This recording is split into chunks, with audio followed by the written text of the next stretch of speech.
दोस्तों, आज की कहानी है बहू मेरी बेटी की अंगूठी वापस कर दो। दोस्तों, कहानी शुरू करने से पहले अगर आपने हमारे चैनल को सब्सक्राइब नहीं किया है तो सब्सक्राइब कर लीजिए ताकि आपके पास पहुंचे हर नया वीडियो। पीयू के बेटे का सट्टे पूजन था तो पीयू की सास ने अपनी बेटी को बुलाया था। उनके यहाँ रिवाज है कि सट्टे में बच्चा बुआ के लाए कपड़े ही पहनेगा, इसीलिए पीयू ने पहले से ही तैयारी कर ली थी उनको नेग देने की और अपनी ननद को कपड़े के अलावा कुछ और लाने को मना कर दिया था, क्योंकि पीयू नहीं चाहती कि जैसा उसकी शादी में हुआ वैसा फिर से हो। आज से 6 साल पहले जब पीयू विदा होकर इस घर में आई तो उसकी माँ ने उसे सारे गहने दिए थे जिसमें उसके पसंद की वो अंगूठी भी थी। ससुराल में भी किसी चीज की कमी न थी। पीयू का पति राज अपनी माँ के इकलौते बेटे और बड़ी बहन के इकलौते भाई एक प्राइवेट कंपनी में अच्छी पोस्ट पर थे। राज की बड़ी बहन राज से कुछ ज्यादा ही बड़ी थी, क्योंकि राज से 2 साल छोटा ही उनका बेटा था। ससुराल में सारी रस्मों के साथ मुंह दिखाई की रस्म भी हुई, जिसमें उसकी ननद ने सोने की अंगूठी दी जिसे पीयू ने बड़े प्यार से अपनी बड़ी ननद का प्यार और आशीर्वाद समझकर रख लिया। सब कुछ ठीक चल रहा था। पीयू की ननद भी हमेशा आती जाती रहती। पीयू हमेशा उनका मान सम्मान करती और हर बार जो भी उससे बन पड़ता उन्हें वो तोहफा देकर ही भेजती। फिर भी पीयू की सास हमेशा उसे सुनाती रहती कि मेरी बेटी के आने पर तुम उसका अच्छे से ख्याल नहीं रखती, और ननद भी मायके से जाने के बाद फोन पर एक एक कमी बताती और माँ बेटी मिलकर पीयू की खूब बुराई करती। पीयू तब सुनती रहती, कभी पलटकर कोई जवाब न देती। एक तो वो उम्र में उससे इतनी बड़ी थी, दूसरा राज भी अपनी बहन की बहुत इज्जत करते थे। पीयू भी कभी नहीं चाहती थी कि बहन भाइयों में उसकी वजह से कोई मन मुटाव हो, पर हमेशा समय एक जैसा नहीं रहता। उसकी शादी के 3 साल बाद राज को एक एक्सीडेंट में पैर और सर में काफी चोट आई, जिसकी वजह से वो पूरे 10 महीने तक बिस्तर पर ही रहा। इस बुरे समय में उसके कंपनी वालों ने उसकी सैलरी आधी कर दी। एक तो दवाइयाँ और डॉक्टर का खर्चा, ऊपर से सैलरी के आधे होने से राज की आर्थिक स्थिति गड़बड़ा गई थी। पीयू जैसे तैसे घर के खर्चे संभाल रही थी। तब पीयू की ननद के बेटे की शादी आ गई। अब तो पीयू की सास रोज अपने बेटे बहू को एक ही बात सुनाती कि शायद जो हो जाए, पर तुम्हें मेरी बेटी को उसकी दी हुई अंगूठी दोगुनी करके लौटानी ही पड़ेगी और ऊपर से भात की रस्म भी निभानी है।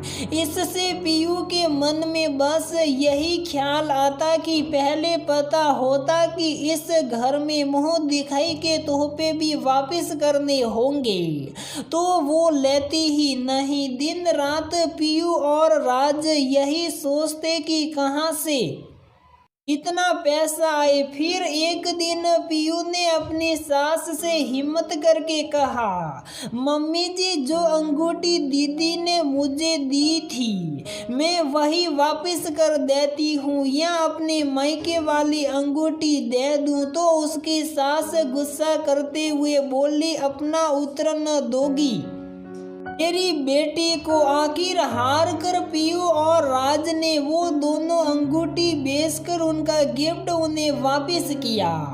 फिर धीरे धीरे सब ठीक हो गया। राज ने ठीक होकर नौकरी ज्वाइन कर ली, पर पीयू और राज के मन में उनके बुरे समय की कुछ कड़वी यादों ने घर कर लिया। अब वो सहकर भी अपनी बहन और माँ से मन मिला पाते, पर रिश्ते तो रिश्ते होते हैं, उन्हें हर हाल में निभाना ही पड़ता है। बस वही रिश्ते निभाने को उन्होंने आज अपने बच्चे की बुआ को बुलाया था।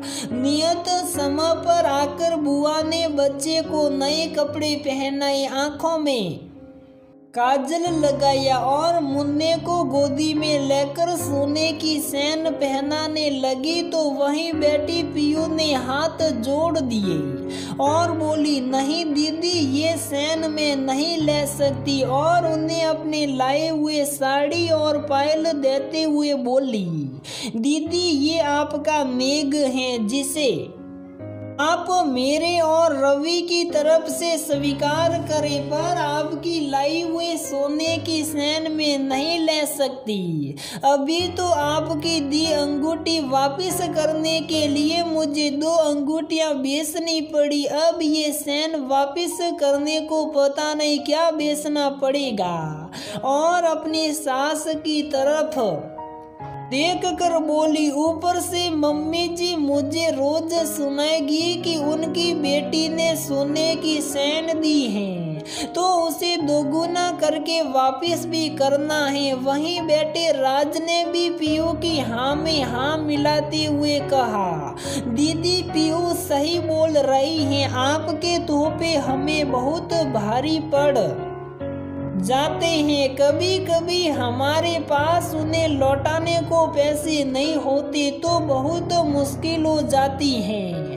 आप इस बात का बुरा मत मानना, मैं हमेशा अपने फर्ज जितना मेरे पास होगा उस हिसाब से निभाता रहूंगा, पर अब आपके तोहफे का बोझ नहीं उठा पाऊंगा। ये सब बोलते हुए राज का गला रुंध गया, आंखों से आंसुओं का सैलाब उमड़ गया और पीयू की आंखों भी भर आई।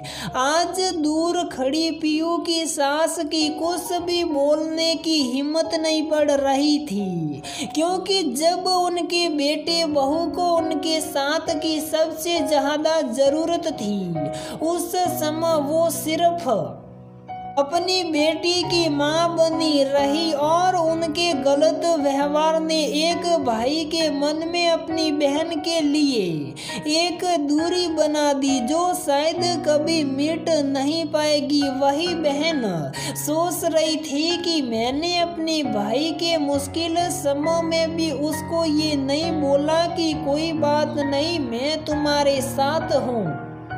हमेशा माँ की बातों में आकर अपनी डिमांड ही करती रही। कभी ये नहीं सोचा कि भाई ने अपने इतने मुश्किल समय में कैसे सब चीजों का बंदोबस्त किया होगा। अपनी गलती का एहसास होते ही पीयू की ननद बहुत शर्मिंदा हो गई, पर बात को संभालते हुए मुन्ने के गले में ये बोलते हुए सोने की सेन डाल दी, ये मेरा प्यारा भतीजा है और इसे मैं कुछ भी पहना सकती हूँ, इसे तुम्हें वापस करने की जरूरत नहीं है। और राज के आगे हाथ जोड़कर माफी मांगते हुए बोली, अभी तक तुमसे जो बन पड़ा मुझे दिया, मेरे सारे तोहफों को दोगुना करके वापस किया। आज मुझे कुछ नहीं चाहिए, बस मुझे इस नेग की जगह माफी दे दो राज और पीयू।